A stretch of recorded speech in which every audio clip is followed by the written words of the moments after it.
तो हमने अपने लास्ट क्लास के अंदर बात कर लिया था फॉरेन एक्सचेंज रेट के बारे में, विदेशी विनिमय दर के बारे में, जिसके अंदर हमने बात कर लिया था कि विदेशी विनिमय दर होता क्या है, कितने प्रकार के होते हैं। एक होता है फिक्स्ड, एक होता है आपका फ्लेक्सिबल, स्थिर और नम्य।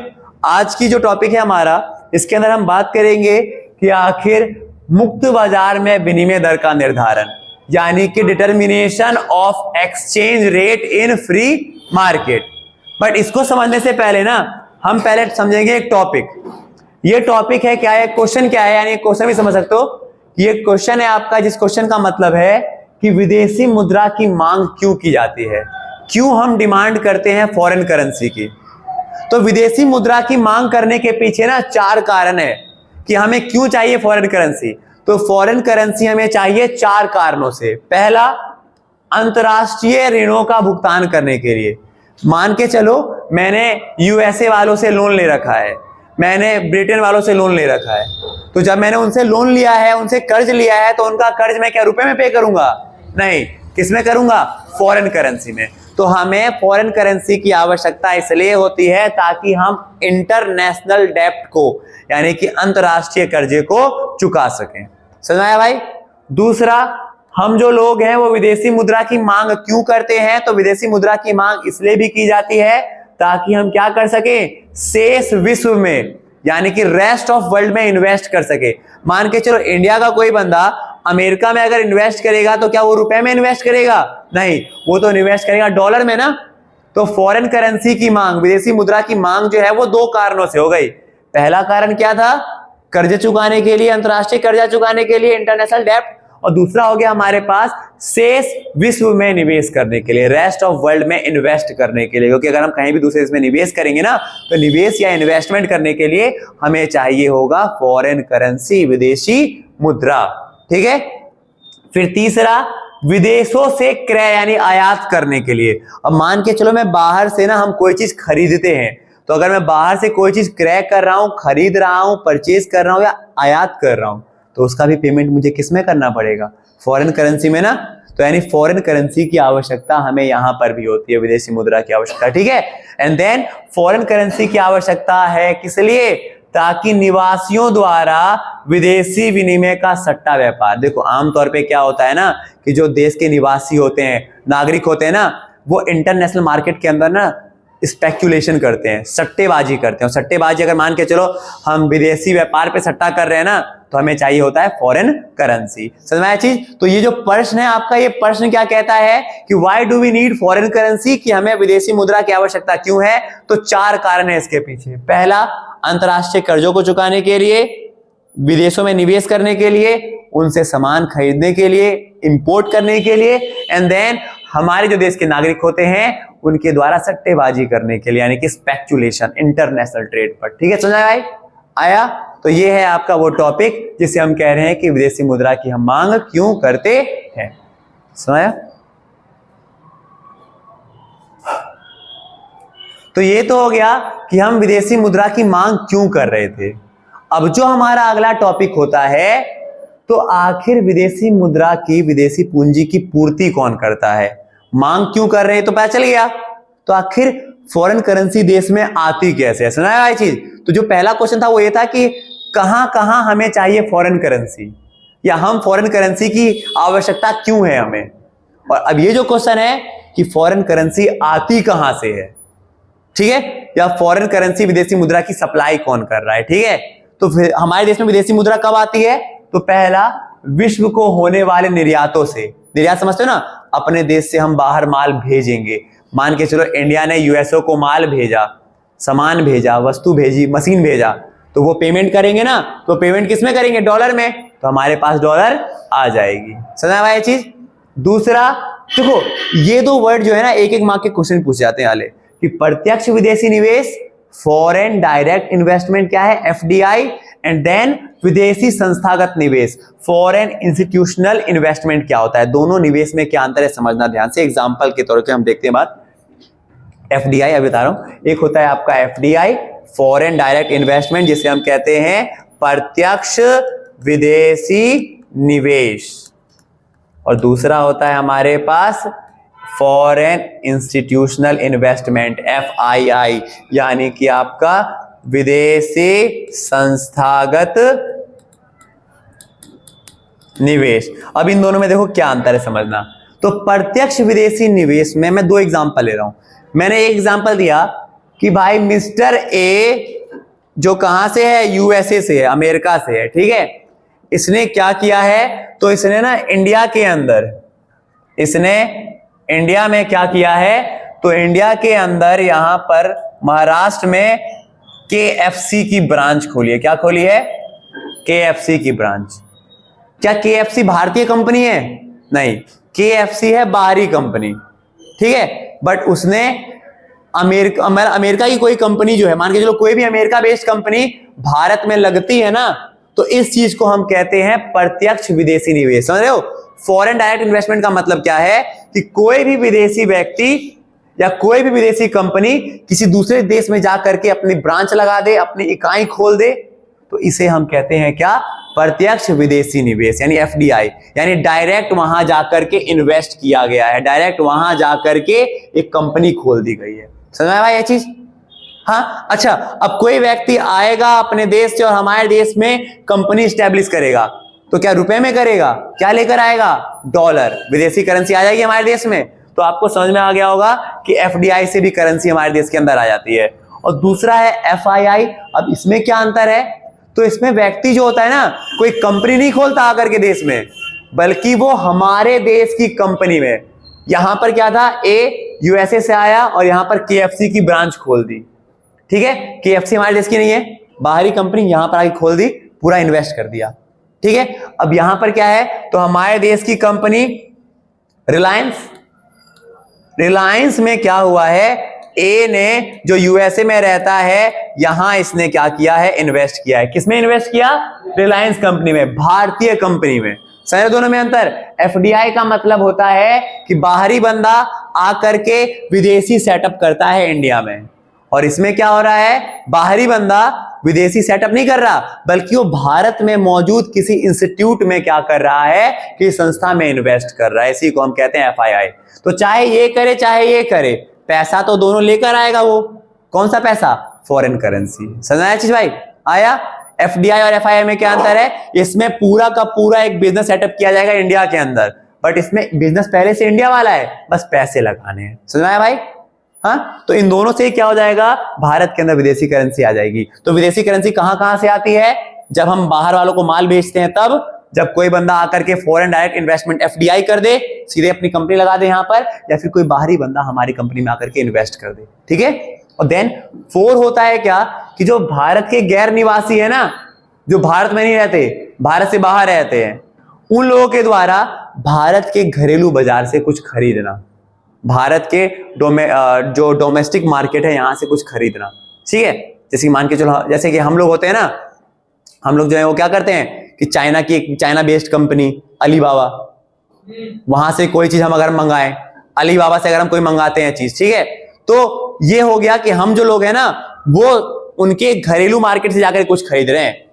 तो इसे कहते, इससे उनके यहां हमने तो डॉलर, हमने तो किया, हमारे बैंक ने तो किसमें निपटाया होगा, रुपीज में काटे होंगे, बट वो किसमें ले जाएगा पैसा, जो उनकी करेंसी होगी उसमें। समझाया भाई ये चीज? आया? हाँ, तो इस तरह से हमारे पास, तो हमें फॉरेन करेंसी क्यों चाहिए, या फॉरेन करेंसी हमें किस लिए चाहिए, और ये क्वेश्चन था कि आखिर फॉरेन करेंसी आती कहां कहां से है, ठीक है। 2 टॉपिक क्लियर। नाउ अब जो हमारा टॉपिक होता है वो होता है आपका ये, कि विनिमय की संतुलन दर, इक्विलिब्रियम रेट ऑफ एक्सचेंज क्या होता है, समझना ध्यान से।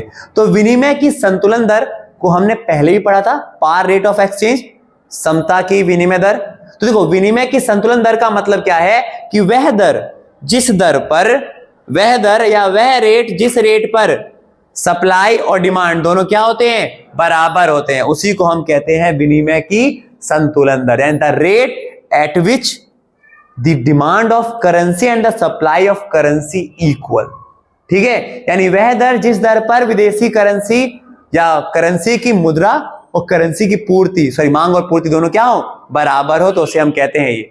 अब इसको ग्राफ पे क्या शो करेंगे, तो आप यहां पर देखोगे 3 ग्राफ दे रखे हैं, 3 केस है, R1, R देन R2। आप देखोगे कि यहां पर आर वाले केस में ये डिमांड का ग्राफ और ये सप्लाई का ग्राफ दोनों यहां पे कट कर रहे हैं ना, और जहां ये कट करते हैं यानी वहां पर डिमांड किसके बराबर है, सप्लाई के, मांग और पूर्ति बराबर है। तो ये जो आर है ना हमारा, मान के चलो यहाँ ये जो आर है, यहां पर क्या चल रहा होगा, यहां पर चल रहा होगा $1 बराबर में 80 रुपए, $1 बराबर में 80 रुपए। और ये जो रेट है ये हो जाएगी हमारी कौन सी दर, तो ये हो जाएगी विनिमय की संतुलन दर। यानी इस रेट पर जब मार्केट के अंदर $1 बराबर में 80 रुपए है तो वहां पर डिमांड और सप्लाई दोनों बराबर है। और अगर आप ऊपर वाले दर में देखोगे तो सप्लाई ज्यादा डिमांड कम, सप्लाई का ग्राफ ज्यादा डिमांड का कम। तो यहां पर क्या है कि पूर्ति ज्यादा है, और इस वाले केस में देखोगे तो डिमांड ज्यादा और सप्लाई कम, यानी कि यहां पर मांग ज्यादा है। समझ में आया चीज भाई, डिमांड ज्यादा है, excess demand and excess supply. समझ में आया ये चीज। तो अगर आपसे पूछता है कि भाई विनिमय की संतुलन दर क्या है, तो हम कहेंगे the rate at which the demand and supply of the currency is equal, या वह दर जिस दर पर बाजार में मुद्रा की मांग और पूर्ति बराबर होती है उसे हम कहते हैं विनिमय की संतुलन दर। और आप इसको इस तरीके ग्राफ के द्वारा शो कर सकते हो, जिसमें आपका ना यहाँ पर आप क्या शो करते हो, तो supply and demand of foreign currency यानी विदेशी मुद्रा की मांग और पूर्ति, और यहाँ पर आप क्या शो करते हो, एक्सचेंज रेट यानी कि विनिमय दर की, $1 बराबर में इतना रुपए, $1 बराबर में इतना रुपए। ठीक है, सुनाया। हाँ, यह है विनिमय की संतुलन दर। अब हमारे पास जो टॉपिक होता है, दो टॉपिक है हमारे पास, एक ये है देन एक ये है हमारे पास। ठीक है, इसका छोटा टॉपिक रह जाएगा हमारे पास, जो कल के वीडियो में अपना टॉपिक खत्म हो जाएगा। अब हम बात करते हैं असंतुलन की स्थिति। तो वो तो था विनिमय की संतुलन दर, जब मार्केट में क्या है, संतुलन आता है। वो संतुलन कब होता है, जब डिमांड और सप्लाई बराबर हो, और जिस रेट पे बराबर होते हैं उस दर को हम कहते हैं संतुलन दर, यानी कि इक्विलिब्रियम रेट ऑफ एक्सचेंज। तो असंतुलन की स्थिति में क्या होता है, तो यहां पर ना दो केस हैं आपको पढ़ने। केस 1 क्या है, तो केस 1 ये होता है भारत में अमेरिकी डॉलर की मांग बढ़ना, भारत में अमेरिकी डॉलर की मांग बढ़ना। अच्छा, अब अगर मैं आपसे कहूं कि भाई भारत के अंदर अमेरिकी डॉलर की मांग कब बढ़ेगी, भारत के अंदर अमेरिकी डॉलर की मांग कब बढ़ेगी, जब हम अपनी करेंसी को घटा देंगे। जब हम अपनी करेंसी को क्या कर देंगे, जिसको हमने कहा था डेप्रिसिएशन, क्या किया था, डेप्रिसिएशन यानी कि मूल्यह्रास। यानी कि जब हम क्या करते हैं, देखो ध्यान समझना, पहला है आर, दूसरा है R1। आर पे क्या है कि $1 के बदले कितना रुपए, 50। अब क्या हो गया है R1, $1 के बदले कितना रुपए, 80 रुपए। पहले $1 के बदले मिलता था 50 रुपए, अब $1 के बदले कितना रुपए मिलेगा, 80 रुपए। हमने अपनी वैल्यू डाउन कर दी। अच्छा, यहां पर ना इस चीज को समझने के लिए ध्यान देना कि मांग का मतलब हो रहा है, भारत में अमेरिकी डॉलर की मांग का मतलब है पैसे निकाल लो मार्केट से। मान के चलो अमेरिका के लोगों ने ना भारत के अंदर पैसे क्या किए होंगे, इन्वेस्ट कर रखे होंगे। मान के चलो मिस्टर एलियट फ्रॉम अमेरिका, उसने भारत के अंदर $5 इन्वेस्ट किए। कितने डॉलर इन्वेस्ट किए, $5। वो भी और जब उसने इन्वेस्ट किए थे तो उस समय $5 कितना शो कर रहा था, 50। मतलब $5 का, $1 की मतलब 50। तो अगर अभी उस समय वो निकालता तो उसको कितने मिलते, $1 के 50, तो $5 के 250। बट आज अचानक क्या हुआ है, मार्केट में वैल्यू डाउन हो गई है, $1 के बदले उसे कितना मिल रहा है, वो पैसे निकाल लेगा। तो यानी वो अमेरिकी डॉलर की क्या करेगा, मांग करेगा। समझ में ये चीज मैं क्या कह रहा हूं। अब भारत में अमेरिकी डॉलर की मांग का मतलब ये समझना कि मार्केट से पैसे निकालो, कि मैं अमेरिका का बंदा, मैंने भारत के अंदर पैसे इन्वेस्ट किए थे, मैंने किए थे $1 पे 50 रुपए के हिसाब से, और जैसे मैंने देखा कि $1 80 हो गया, मैं पैसे निकाल लूंगा। तो याद रखना, भारत के अंदर अमेरिकी डॉलर की मांग कब बढ़ती है, भारत के अंदर अमेरिकी डॉलर की मांग तभी बढ़ेगी जब क्या होगा, डेप्रिसिएशन होगा, मूल्यह्रास होगा। समझ आया चीज। अब इसका ग्राफ देखना ध्यान से।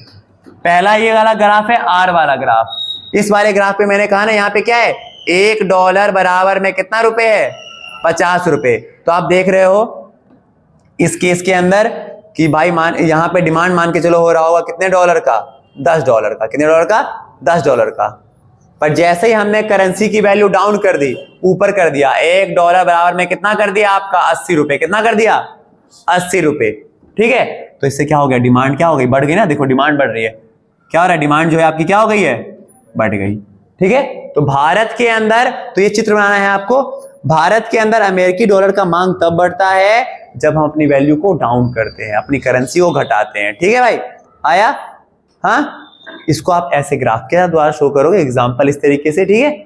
आया। तो हम ये भी कह सकते हैं कि अगर भारत के अंदर ना मूल्य ह्रास होता है, पैसों की मूल्य ह्रास होता है, लोग सरकार अपनी करेंसी डाउन कर रही है, तो उसका क्या नतीजा निकलेगा कि अमेरिकी डॉलर की मांग बढ़ जाएगी। और इसको समझने के लिए सबसे अच्छा दिमाग लगाना कि भाई पैसे निकालना, करेंसी की वैल्यू डाउन हुई, चलो पैसे निकाल लो, मांग बढ़ रही है। अब वहीं पर अगला जो टॉपिक होता है हमारा वो होता है, अगला केस वो होता है अमेरिकी डॉलर की पूर्ति। अमेरिकी डॉलर की पूर्ति यानी यहां पर पैसे निकालेंगे नहीं बल्कि जमा करेंगे, निकालेंगे नहीं बल्कि क्या करेंगे, जमा करेंगे। अब ये समझना कैसे, फिर वही केस है मैंने कहा। अच्छा देखो, जैसे मैंने कहा ना कि निकालते कब है, मांग कब करेंगे, जब वैल्यू घट जाए, तो जमा कब करेंगे, जब वैल्यू बढ़ जाए, यानी कि जब होता है एप्रिसिएशन, यानी कि मूल्य वृद्धि। और मैंने बताया था मूल्य वृद्धि का मतलब क्या है, तो मूल्य वृद्धि का मतलब यहां देख पा रहे होगे कि पहले था $1 बराबर में 50 रुपए, अब $1 बराबर में कितना कर दिया मैंने, 40। मैंने अपनी करेंसी को स्ट्रॉन्ग कर दिया, देश की करेंसी स्ट्रॉन्ग हो गई है। पहले $1 के बदले अमेरिका वाले कितना ले जाते थे, 50, अब कितना ले जाएंगे, 40। हमने अपनी करेंसी स्ट्रॉन्ग कर दी। अच्छा बताओ, पहले जैसे मान को वो एग्जांपल ले रहा हूं कि मिस्टर एलियट फ्रॉम यूएसए, उन्होंने इन्वेस्ट किए भारत के अंदर $5, कितने रुपए में, 50 रुपए में, ठीक है। तो क्या आज जो वैल्यू 40 हो गई तो क्या वो पैसे निकालेगा, नहीं, उसको तो नुकसान हो जाएगा 10 रुपए का। तो अभी वो नहीं निकालेगा बल्कि वो और जमा करेगा कि चलो भाई और डाल देते हैं पैसे, कल को मार्केट बढ़ेगा तो मुझे और ज्यादा फायदा है। सुना है चीज भाई, हाँ। तो ये ठीक वैसे ट्रेडिंग जैसे होती है, मार्केट डाउन हो गया चलो पैसे डालो उसके अंदर, कल को बढ़ेगा तो पैसे निकाल लेंगे। समझा भाई ये चीज। तो यहां पर इसलिए मैंने कहा ना, इस चीज को समझना है तो आप इसको समझो ट्रेडिंग के तरीके से कि मार्केट डाउन हुआ है अमेरिका वालों के लिए, तो पैसे जमा करेंगे, और वहां पर मार्केट बढ़ गया था तो उन्होंने पैसे निकाल लिए थे। समझा है चीज। और यहां पर अगर आप देखोगे तो यहाँ पे डिमांड नहीं बढ़ेगी, यहाँ पे सप्लाई बढ़ जाएगी। क्या बढ़ेगी, सप्लाई। कैसे देखो, पहले मान के चलो ये जो आर है मेरा, ये आर है $1 बराबर में 50 रुपए, तो डिमांड होती थी मान के चलो कितने डॉलर की, सॉरी सप्लाई होती थी कितने डॉलर की, 10 की। और अब जैसे $1 बराबर में कितना हो गया, 40 हो गया, तो अब सप्लाई कितने की हो रही है, 20 की। देखो सप्लाई यहां था, अब सप्लाई यहां आ गया, तो यहां पे सप्लाई बढ़ता है। तो याद रखना, पूर्ति तब बढ़ती है जब मूल्य वृद्धि हो, और डिमांड तब बढ़ता है जब मूल्य घट जाए, डेप्रिसिएशन। सुना है जी भाई, आया, ठीक है। तो हमारे पास जो था ना वो इस वीडियो के अंदर इतना ही था। अब इसके अंदर जो टॉपिक रह गया वो एक रह गया फॉरेन एक्सचेंज मार्केट, और एक आपका रह गया है फ्लोटेशन करके कुछ, ठीक है। 2 टॉपिक रह गए जो नेक्स्ट वीडियो हमारा कंप्लीट हो जाएगा इस चैप्टर, ठीक है। उसके हमारे पास बस एक ही चैप्टर रहेगा इस चैप्टर के अंदर, जो रहेगा वो आपका BOP, बैलेंस ऑफ पेमेंट, भुगतान से, ठीक है। तो आज के लिए इस वीडियो को यहीं पे खत्म कर देते हैं, ठीक है।